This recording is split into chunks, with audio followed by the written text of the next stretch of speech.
What is going on, everybody, and welcome back to Touchdowns to Home Runs. My name is Bernie. Thank you for joining us today on the Touchdowns to Home Runs show. Today is a very special episode. I'm joined here with Adamo, also known as the NBA Insider, I guess for this video is what we'll go with. But today we're doing a simulation of an NBA draft lottery, and then we're also going to be doing sort of a mock draft, I guess, for the top 10 picks. But before we get into it, Adamo, how's it going? Not bad. I'm excited. I just finished watching, last night, that Lakers-Suns series, so I'm excited to talk some hoops. All right, so I guess we'll just hit run lottery simulation. Come on, Raps. We sat at 7. We're not moving up. All right. It was boring. Okay. So first up, we got the Pistons. We got the depth chart, I guess, here. All right, you want to kick us off? Who you picking? I think it's obvious. Cade Cunningham. He is why is he listed? I don't know why he's listed as small forward, but I think they'll use him at point guard. Elite playmaker. He could shoot. He can finish at the rim. He can defend. He can do it all. He is, I'm not going to say generational talent, but he's definitely a franchise-altering piece. He is generational talent. Anytime they get a point guard, I don't know why it says small forward here, but anytime you get a point guard that's as smart, I think, as Cade Cunningham is. You know, he doesn't have those flashy ball movements, sort of dribble moves that you see a lot of point guards have now, but he's super, super smart. And you're getting a 6'8", 6'9" sort of guy in terms of his size, and he's really, really good at using that size in order to defend 4 positions, I think he can, and look around guys and over guys in terms of his passes. So he's also a really good playmaker and defender on top of the scoring ability. But yeah, I think that no matter what you need, really, whoever's drafting first year has got to take Cade Cunningham. All right, next up, we got the Orlando Magic, pick number 2. Damo? I'm going to go with the second best player on the board. In my opinion, he is my favorite draft prospect. It was Evan Mobley. He is easily the best two-way player in this draft. I'd say the best defender in this draft. When you're a team like Orlando and you, for lack of a better word, you absolutely suck and you have no players, you could literally use anyone. I know they just traded away Nikola Vucevic and Khem Burke. So I think Evan Mobley's the pick here. I think you missed Aaron Gordon too. So they've actually been just really, it's a turnover for the Orlando Magic, a complete rebuild. They do have some decent younger talent, but I think, you take the best player available. There is some conversation sort of that Jalen Green just could be that guy because obviously he played in the G League. So he's had a little more experience playing against those, I guess, more pro type players. But yeah, I think that you have to go with Evan Mobley here. I think what he does on both sides of the basketball is just too good. All right, so next up, we got the Golden State Warriors, which is really, really interesting because they're a team who didn't have the greatest year this year, but they're getting Klay Thompson back. Obviously, with Curry, Draymond Green, they're still a mega talented team. Adamo, who do you pick here? My goodness, if I'm the Warriors here, I am absolutely ecstatic because this team was literally a game away from making it into the playoffs and playing against that one-seeded Utah Jazz. But because they lost that game, they lucked into a lottery spot here at 3. And I firmly believe if you're in the top 3, you usually go best player available. So for me, that's Jalen Green. I think he has the potential to be a 25 to 30 point per game scorer in this league. He has definitely some defensive potential. He's an elite jumper, elite athlete. I think he'd fit in nicely with the Warriors. This one's interesting because I think Kelly Oubre is the first guy to go. I don't think you get a center here necessarily at this part of the draft. And, Jonathan Kuminga leans more on the forward side of being a big man. It's so hard, though, to want to draft a guard when you have both Steph Curry and Klay Thompson next year. But again, you don't know how healthy Klay Thompson's going to be. I would probably still lean Jalen Green. I think he might be able to work at small forward, which would play into the Warriors sort of depth chart, I guess. So I'll say Jalen Green as well. But that being said, I think if the Warriors are a team that ends up wherever in the draft, let's say they're outside of the top 5, I think that they're a team who could potentially trade up and try to get a guy like Evan Mobley. But we'll go with Jalen Green here. All right. So fourth up, we got the Cleveland Cavaliers. They're an interesting team. A team who started this year very, very hot. They're a young team with Garland, Sexton, a whole bunch of different guys. They're a team who's doing pretty solid in a rebuild, but another good position here to add another superstar. So Adamo, who you going with? So this one I'm going to say is more, I'd say, position-based. But he's also, according to this site, the best player available is going to be Jonathan Kuminga.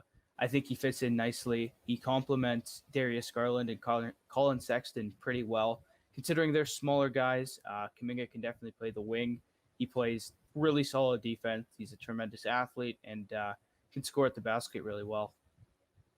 Yeah, I think Kuminga's the guy here as well. You look at Nance over there, the oldest guy probably in that starting lineup. But when you get Kuminga, you're getting another veteran-type player as well, or as veteran as you can be at this age because he played in the G League, so he got a lot of experience. Super, super talented. He's very athletic, scores a ton under the basket. He's nearly unstoppable at times. So I agree with what you said. Positionally, I think Jonathan Kuminga definitely makes the most sense here if the Cavs draft. So Jonathan Kuminga it is.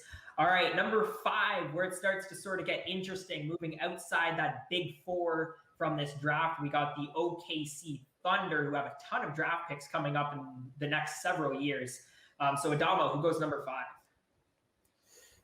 I think this is an interesting pick because similar to the Orlando Magic, the Oklahoma City Thunder could use literally anyone. So I think I'm going best player available here. And in my opinion, that is Jalen Suggs from Gonzaga. He's listed as a shooting guard there, which I'd actually agree with. I think his game translates more to a off-ball playmaker who can score the ball at will, either at the basket. He has a smooth jumper, elite athlete, and I think he'll fit into the Thunder really well, especially beside Shai Gilgeous-Alexander. Yeah, looking at these positions, actually, they have a bunch of guys mislabeled, but this is actually the first time that we're agreeing to disagree.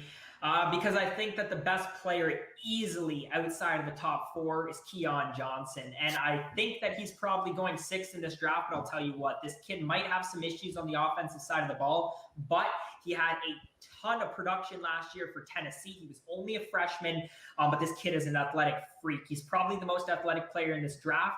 He's going to be a good bench player immediately in the NBA, but I think he's got the potential to be really one of the best players in this draft. So I like Keon Johnson. So how do we decide this? I don't know. You want to rock, paper, scissors on screen? Yeah. Okay. All right, on ready? shoot. Yeah. Rock, paper, scissors. No. You got this all messed up. Okay. You go. Rock, paper, scissors, shoot. Let's go. We'll go Jalen Suggs it is.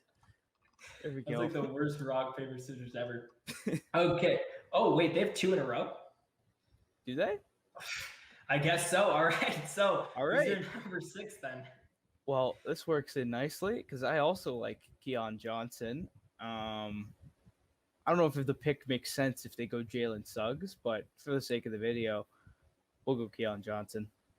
I guess it really doesn't matter anyways, our little disagreement that we had last time. But yeah, it's Keon Johnson here. Hopefully we don't have to do that rock, paper, scissors. In real life? Oh, imagine they did that in the real NBA draft. All right. So number 7, we finally hit our Toronto Raptors. Obviously, a lot of coverage of them on the channel. They got a ton of guards on the roster. They've got a very, very good young core in general. So who do you got the Raptors picking? This is a very interesting one because I know off camera, or I guess on camera on the live, we were talking about how the Raptors need a center here. And if they don't trade back for a center, I think they can go anyone because if you look at their starting lineup, they're going to go small. So they can run OG or Siakam at that center spot where they play small ball. And then Gary Trent slides into the 3 with Kyle Lowry and Fred VanVleet manning the 1 and 2. So it's a really interesting one. So they drafted Malachi Flynn last year. I think they go shooting guard here. I'm just not sure who. I think Corey Kispert would be a little bit of a reach, but he's someone that I really like.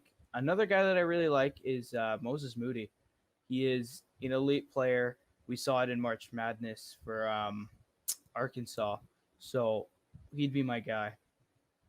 Right. Well, my guy is not who I'm about to say, but I don't see Davion Mitchell here, who's a guy that the Raptors would definitely be considering at an 8 spot or 7 spot in the draft. But for me, it's got to be Scottie Barnes, a tremendous player out of Florida State. I don't like him necessarily where he's at right now. He's a little bit of a project. He had some good production last year for Florida State. It was a big step up from what he did. He was a freshman, I think, last year. But he's a little inconsistent on the offensive side of the ball. He does a lot of things right. But again, it goes back to that sort of he would be a project for the Raptors. But that being said, I think he's a fair balance between being an immediate impact off the bench and also being able to be a future like star, really, I think. And if you pick anywhere that's not a center, I think small forward is the most open position. You have a guy like Anunoby there, and then back up, you're losing Rodney Hood. So I think a small forward definitely works out well. So I would take Scottie Barnes. All right, so time for rock, paper, scissors. Well, all right, you do it. Ready? Rock, paper, scissors, shoot. Again. Rock, paper, scissors, shoot. This is really depressing. Rock, paper, scissors, shoot. Okay. Rock, paper, scissors, shoot. You put. Are you so good, man? All right, who'd you say again? You put Moses Moody. Right? Yeah. Okay. Yeah. All right. Next up, the Orlando Magic. I don't know how all these teams are getting duplicate draft picks, but yeah, who you picking? So, like I said before, these guys could use anyone, so I'd go best player available here. And to me, I like Ziaire Williams. He was a very highly touted prospect and kind of shocked everyone by going to Stanford. But, yeah, he's a really good player. He defends well. Pretty good scorer, so I'd go with Ziaire Williams. I'm really between some people here. There's Davion Mitchell. I don't know. Davion Mitchell is really talented because obviously what he does on the defensive side of the ball. I'm actually sort of leaning to agreeing with you here. I think Williams is phenomenal. But if they pick Mobley, who's also a power forward, I don't know if they go with another forward at this pick. That's why this is so tough. I'll go with Williams, though, for this one. That's good with me. All right, number 9, Sacramento Kings. We got 2 more picks to go through. Who are you taking? So this is an interesting one again because I was never a fan of Marvin Bagley to play small power forward for them. So they're kind of screwed there. But someone I'd probably look at here is Jalen Johnson from Duke.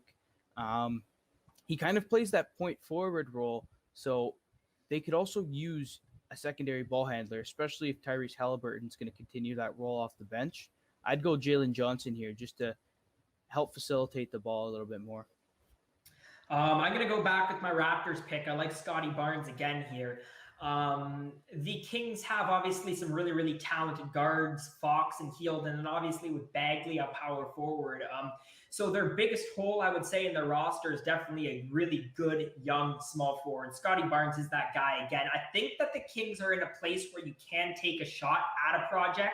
You're not a win now player, so it's not necessarily bad if you take 2 years to develop this guy into a really solid NBA level player that I think Scottie Barnes can definitely be. So Scottie Barnes would be my pick. So time for rock, paper, scissors. Rock, paper, scissors, shoot. Rock, paper, scissors, shoot. How are you 3-0, man? This is ridiculous. And Scottie Barnes isn't even going on your own video. Yeah. Did you pick Jalen Johnson? Yeah, Jalen Johnson. All right. Next up, we got the Pelicans, number 10, final pick of the video. So this is also a very interesting one. The Pelicans are not stacked, but they're very solid everywhere. Obviously, at center, they have Steven Adams, who started. Zion Williamson is generational athlete. Brandon Ingram, not quite the generational athlete, but he's a terrific player, terrific scorer. So this is a really weird one. I'm looking at Corey Kispert here. I know they already have Josh Hart, but I think Josh Hart would play a significantly different role. For some reason, he's a very good rebounder at like 6'5". But I really like Corey Kispert. I think he's the best shooter in the draft. I think with a little bit of development and working out like an NBA athlete, I think he can turn into a really solid 3-and-D player. And the Pelicans are already looking to contend, I'd say, in the next few years. So Corey Kispert would be my guy. I would be really surprised this offseason if the Pelicans were not in talks to move Lonzo Ball. There's so many guards that are going to be available. Kyle Lowry, Dennis Schroeder, Devontae Graham, guys that I think the Pelicans could, again, you said they're a win now. I think that could definitely booster them a little bit more, which is actually why I think that the Pelicans go for a guard. I know that I said before, the Raptors were looking at a guy like Davion Mitchell. Makes perfect sense here for the Pelicans. A guy who is not only a winner last year, but a guy who can score the basketball, but is also a tremendous, tremendous defensive player. So I would take Davion Mitchell. So just to conclude the video, let's hit it up. Rock, paper, scissors, shoot. How do we always tie first round? Okay. Rock. Oh, we do that. Ready? Rock, paper, scissors, shoot. Rock, paper, scissors, shoot. 4-0, man. You're insane. I can't even get my guys off the board. Who'd you pick again? Corey Kispert? Who did I pick? Yeah, Corey Kispert from Gonzaga. All right, so I guess this was our top 10 here. This is my top 10. Mobley, yeah, 4 of these guys I didn't even have. Were these teams right? Did the Magic actually have 2 picks inside the top 10? Or could they have 2 picks? I'm guessing a part of that Vucevic trade. One of those is the Bulls pick. Whatever. This site is a bit wonky anyways, but we broke down our players. They had the positions all wrong here. I don't know what these guys were doing. Yeah. Somebody's got to be fired.